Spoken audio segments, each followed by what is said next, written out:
The Dragons enter the game with a 3-11 record. They're in the midst of a 6-game losing streak.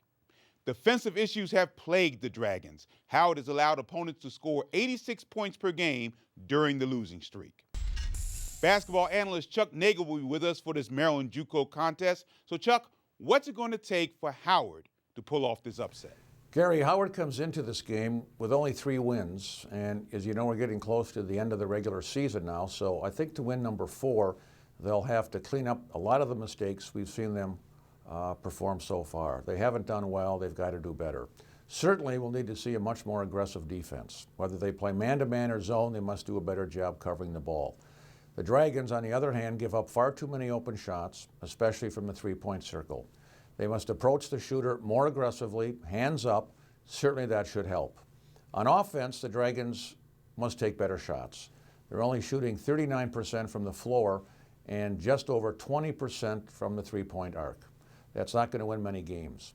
I'd like to see them more conservative with their shot selection, and rather than settle for the 3-pointer, look for scoring opportunities by driving to the basket where they can finish at the rim, which they've done very well on occasion, or pass the ball to the open man for the easy basket.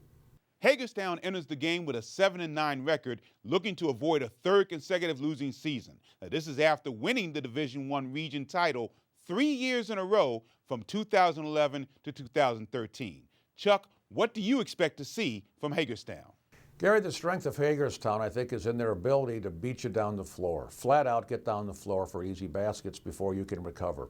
They're a strong rebounding team. They get the ball off the glass and look to run very, very well. They can also score by creating turnovers, which lead to 3-on-2 and eventually the 2-on-1 fast break opportunity. They're a tough team to measure because they also play in spurts, much like many teams do. They can go 2 for 9 from the floor and then all of a sudden hit their next 10 shots. I think if you can limit their number of uncontested shots and make them play from behind, which they don't do well, you've got a good chance to beat them. Howard and Hagerstown is next, so let's go to the Dragons Lair. First half, Gabriel Mack taking it down for Hagerstown. The Dragons fall back in that zone defense, just giving up way too many open threes like this one. Some of the same stuff here, the Dragons just not moving very quickly on that zone. Here they give up another 3-point shot, and all of a sudden they go from down 4 to down 10. Amir Atkins is 2 for 3 from range thus far. Hagerstown is on a 9-0 run. On the other end of the floor, Hagerstown seems to be giving up those same kind of shots. It's become a game from behind the arc.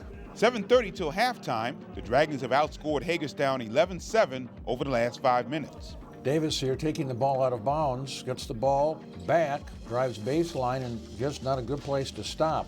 Hence the errant pass, scoring opportunity, the 2-on-1, and the foul on Howard. The Dragons here have come out, extended that, looks like a 1-1-3 half-court press, but again, no pressure, and they give up the open 3. Hagerstown on a 9-0 run. Davis brings it down for Howard. Hagerstown now looks like they're in a man-to-man defense.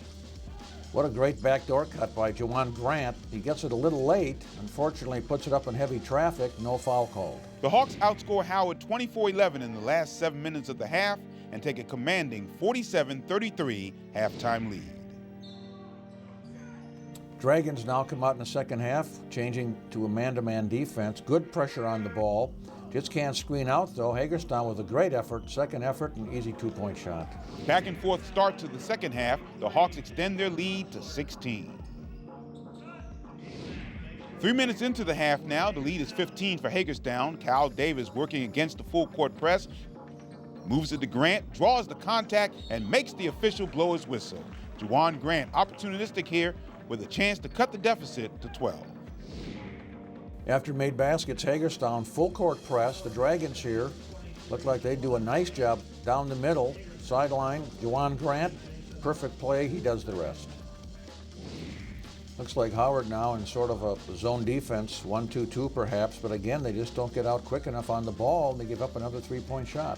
Atkins has 21 points. He's 6 for 7 from 3-point range.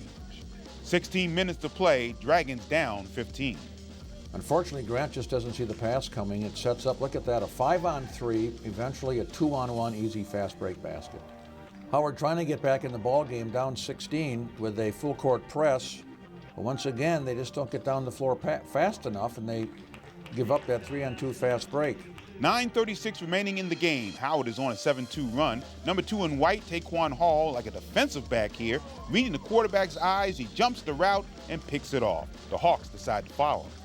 Howard outscoring Hagerstown 12-4 over the last 3 minutes. Jackson doesn't connect on the 3. Rebound for Davis. He outruns 2 Hawks. 3-on-1 now. Jawan Grant misses in transition, but battles for his own rebound, and we have a 9-point game. Hagerstown doesn't waste any time. Here we go on the other end. Immediate response from Gabriel Mack, attacks the rim, and regains some momentum for the Hawks. Howard now down 12. Pretty good man-to-man defense, great ball pressure. Guarded well. Great help down the middle here. The best defensive sequence I think we've seen tonight results in a bad shot by Hagerstown, defensive rebound, and a foul on the play.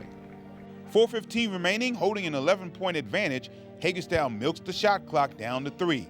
Davis breaks it up. Grant gets the ball for Howard, catches Hall on the run. Taquan Hall barrels down the floor and draws the foul. Hall hit his free throws. Dragons made a stop on defense. 9-point game with 3:45 on the clock. Ryan Jackson buries it for 3. Howard's back in the game. Dragons here coming down the floor, approaching that 1-2-2 Hagerstown defense. Great pass to Ash in the middle. He finds Jackson in the corner. It's a great pass and a great shot for 3. Hagerstown missed 2 free throws after a Howard defensive foul. Ensuing Dragon possession, Gregory Ash Jr. Left hand attacks the basket, pro hop into the lane, gets to the line. Ash converted both free throws, a 4-point game. 2:41 to play.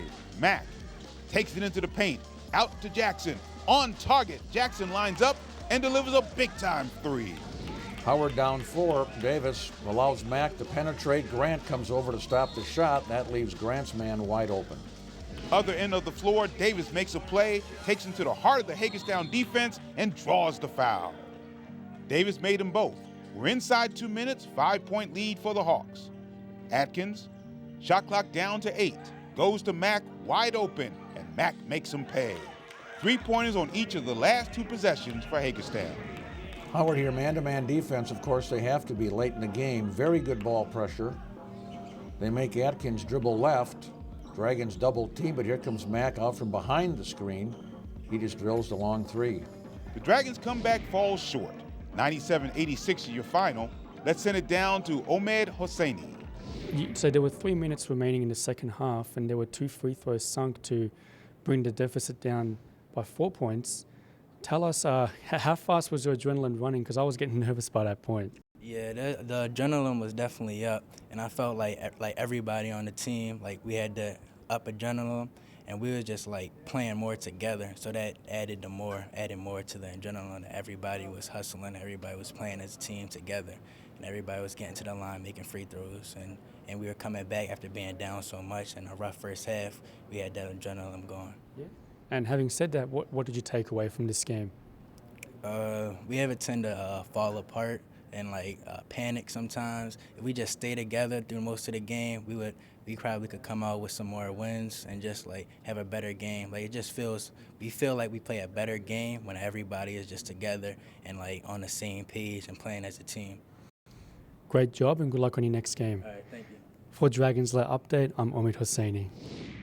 My first guest was an assistant coach at Coppin State University for 9 seasons. It's a pleasure to welcome head coach Jay Dahl. Thank you.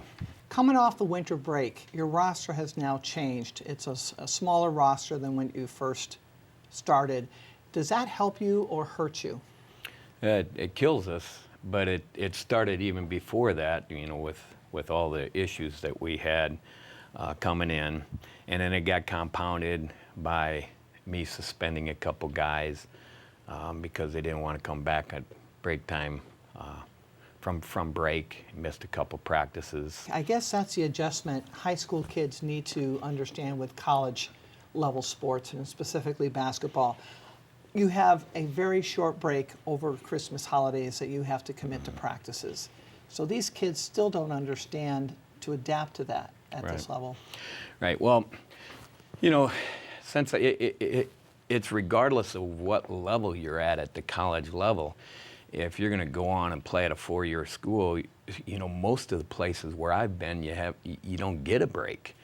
I think last year was the first time I was home at Christmas for last time I can remember. I mean, we were traveling all the time, and all these guys have these aspirations to go on to a higher level, and they don't understand that you can't just show up at those institutions and just fit right in, and you come to a junior college, you get exposed to some of that stuff. I mean, we had 8 days off, and to not be able to get everybody back here for 2 practice games, or 2 practice days between the 2 holidays, that's extremely frustrating to me. You know, we had a lot of high aspirations going into this season, and right now we're nowhere near where we can be, and we're nowhere near where I think we should be. So where we are today, what individuals are you seeing improvement from? I like to start with Taquan Hall. He's a real quiet individual, almost to a detriment, but during the time that he's quiet, he's focused and paying attention. He has demonstrated to me, even though he's so quiet, it's hard to to determine whether he's focused, that he is focused because he knows what we're doing. And he's done everything that I've asked him to do. He's a joy to coach. Ryan Jackson's another individual who's really, at first he didn't get it. He wondered why he wasn't playing. And then I think it clicked in his head that, well, coach keeps harping on effort. If I just play hard, you know, I'm not going to be perfect, but if I just play hard, I'll get some playing time. And sure enough, I mean, he practices very, very hard now. Where at the beginning of the year, he didn't. He kind of moped around because he wasn't in the starting lineup. Good luck, Coach. Thanks.